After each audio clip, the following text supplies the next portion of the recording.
अस्सलाम वालेकुम जी, मैं हूं Ali and welcome to my channel Sonic Expert. आज गोल्ड और सिल्वर की प्राइस से रिलेटेड वीडियो लेकर आपकी खिदमत में हाजिर हूं। आज के दिन सबसे ज्यादा डिस्कस किया जाने वाला टॉपिक है कि कल चाइना जो फैसला लेने जा रहा है उससे सोने और चांदी की मार्केट पे मुमकिन तौर पर क्या असरात पड़ सकते हैं।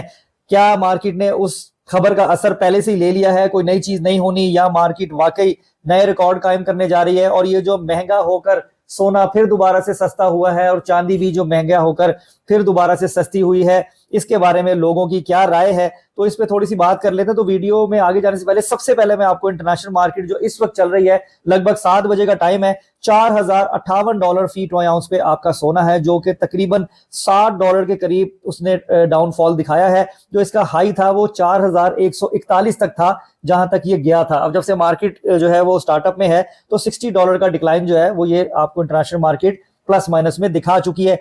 अगर चांदी की बात करें तो चांदी जो कि $60 का हाई लगा चुकी है ये इन्हीं एक डेढ़ दिन में, तो इस वक्त 57.9 समथिंग या $58 पर ट्राई आउंस पे जो है वो चल रही है। इसके कंपैरेटिव अगर डॉलर इंडेक्स देखा जाए और क्रूड ऑयल देखा जाए तो दोनों 100 के लेवल से ऊपर ही कैलकुलेट हो रहे हैं। अगर ऑयल की बात करें पर्टिकुलर, जिसका पेचा फिर दोबारा सोने के साथ जो है वो पड़ा हुआ है, और जिस तरीके से पाकिस्तान में भी पेट्रोल की प्राइसेस बढ़ाई गई हैं, यही रीजन है कि तेल आलमी मार्केट में महंगा हो रहा है और उसके असरात गोल्ड और सिल्वर के ऊपर प्रेशराइज करते हुए नजर आ रहे हैं। ऑयल $90 को क्रॉस करके 91 92 के पैरामीटर में इस वक्त चल रहा है। अगर पाक रुपीस की बात करें, वही गोल्ड खालिश सोना जो कि 4,36,000 रुपए फी तोला तक भी जा रहा था, दोबारा से 4,30,500 4,31,000 रुपए फी तोला पे ट्रेड हो रहा है। चांदी की बात करें 6,500 रुपए फी तोला तक चली गई थी, दोबारा 6,300 6,200 के पैरामीटर में आ चुकी है। अब कल 24 जुलाई है और चाइना का जो है वो फैसला होने वाला है, तो अब उस पर बात कर लेते हैं, क्योंकि सबसे ज्यादा लोग उसी ही के मुतालिक पूछ रहे हैं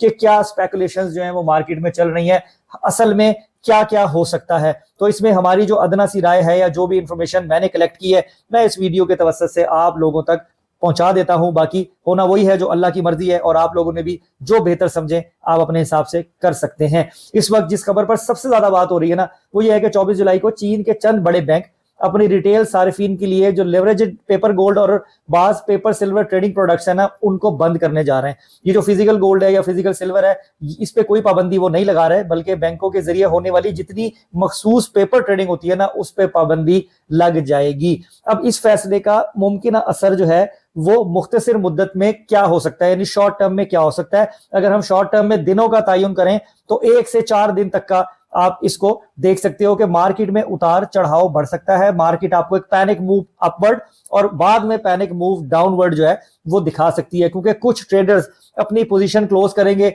इससे सोने और चांदी में वक्ती दबाव या तेज हरकत जो है वो देखने में आ सकती है, क्योंकि लिक्विडिटी बढ़ेगी तो उसके असरात अलग से पड़ेंगे, और अगर बाइंग के ऊपर जाएगी मार्केट तो उसके असर जो है वो बिल्कुल चेंज होगा। तो चीजें अभी दोनों तरफ हैं, यानी तराजू जो है वो एक कह लें एक तवाजुन के साथ जो है वो डिस्कस किया जा रहा है, सिर्फ एक रुख की मार्केट नहीं बताई जा रही। अगर हम देखें कि दरमियानी और तवील मुद्दत, यानी बहुत से तजर्बाकारों का यह ख्याल है कि अगर स्पेकुलेशन कम होती है और फिजिकल डिमांड बरकरार रहती है तो ये सोने के लिए मजमूई तौर पर एक मुस्बत कदम जो है वो साबित हो सकता है, क्योंकि जो चीन के मरकजी बैंक है वो मुसलसल जो है वो गोल्ड की बाइंग में है, और फिजिकल तलब भी गोल्ड की जो है वो बहुत ज्यादा इंपॉर्टेंट है, जिसकी वजह से मार्केट आपको अपवर्ड जाती हुई दिखाई दे सकती है। इंटरनेशनल मार्केट की अगर बात करें, अगर मार्केट में इस खबर का पहले ही कीमतों पे असर आ चुका है, यानी जिस तरीके से मार्केट कल महंगी हुई या जो भी स्पेकुलेशन इसने दिखाई है कि अगर इस खबर को या ये क्या होगा इसके असरात मार्केट पहले ही ले चुकी है, तो कोई इतना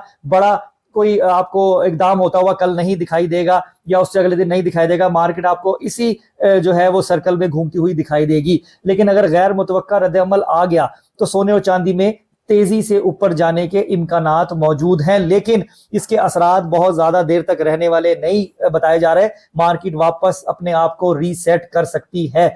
अगर हम पाकिस्तानी मार्केट की बात करें तो पाकिस्तानी मार्केट में सोने की कीमत बुनियादी तौर पर जो आलमी गोल्ड रेट और डॉलर की जो एक्सचेंज रेट होता है ना, उससे बहुत ज्यादा इफेक्ट होती है। 280 का डॉलर होती है 283 लगा रहे होते हैं, 283 का डॉलर 285 लगा रहे होते हैं, तो इससे भी 1000 2 3 हजार रुपए तोले का फर्क पड़ता है। मार्केट लेवल्स में चलती है, कभी मार्केट अपर कास्ट हो जाती है, बहुत रेयर ऐसा होता है कि मार्केट अंडर प्राइस भी कर ली जाए, लेकिन होती जरूर है। अगर आलमी मार्केट में सोना महंगा होता है और डॉलर भी मजबूत रहता है तो पाकिस्तान में सोने की कीमत में मजीद इजाफा हो सकता है। अगर आलमी मार्केट में जो है वो गोल्ड की प्राइसेस नीचे जाती हैं तो मकामी कीमतों पे नेचुरली दबाव आना है, और वो लोकल मार्केट किस हिसाब से अपने आप को सिक्योर करती है, यानी वेंडर अपने आप को सिक्योर करता है कि अपने कैपिटल को पूरा करने के लिए अपर कास्ट करता है, लेवल करता है, ये कोई नहीं बता सकता। तो मेरी राय में सिर्फ चीन के इस फैसले की बुनियाद पर यह कह देना बिल्कुल भी दुरुस्त नहीं होगा कि कल गोल्ड लाजमन बहुत ज्यादा ऊपर चला जाएगा या बहुत ज्यादा नीचे चला जाएगा। 50-50 बातें चल रही हैं कि अगर अमेरिका से कोई अहम मुआशी डाटा या फेड से मुतल्लिक कोई खबर भी आती है तो इस फैसले से भी जो है वो मार्केट आपकी वॉलेटाइल हो सकती है, किसी तरफ की भी मूवमेंट ले सकती है। अब हमें करना क्या चाहिए? हमारे लिए बड़ा आसान सा स्टांस है, जैसे ही डिप मिले, ये उन लोगों के लिए जिनके पास अभी भी जो है वो कैश मौजूद है और वो अपनी ट्रेड को, अपने कैपिटल को लेवल करना चाहते हैं, ऊपर की बाइंग वाले सोने को या चांदी को छेड़ने की जरूरत नहीं है। और चांदी की अगर मैं बात करूं तो सिल्वर के हवाले से ये है कि सिल्वर ने अभी ये तकरीबन 54-55 से 60 को $6 की मूवमेंट दिखाई थी और 300-400 रुपए 500 रुपए तोले का जंप जो है वो इसमें आया था, लेकिन अभी मैसिव मूवमेंट सिल्वर में बहुत ज्यादा एक्सपेक्ट नहीं की जा रही। लेकिन जब सोना महंगा होता है तो चांदी भी महंगी होती है, और चांदी को लेके तो कहा यह जा रहा है कि $100 और $100 अबव का टारगेट तो इसका फॉर श्योर है इस साल के एंड में या 2027 के शुरू में। तो हमें मेरे ख्याल में सिल्वर को लेके तो उसी का वेट करना चाहिए। जहां तक गोल्ड की बात है, जहां डिप मिले वहां अपनी बाइंग को आप बिल्कुल करें, और जहां आपको प्रॉफिट मिले वहां पे आपने अपने प्रॉफिट को बुक करना है, ज्यादा का लालच या इंतजार नहीं करना। बाकी देखते हैं क्या सूरत हाल रहती है। जो प्राइसेस चल रही है मार्केट में जिस तरीके से, वो तो मैं अपने व्हाट्सएप चैनल के ऊपर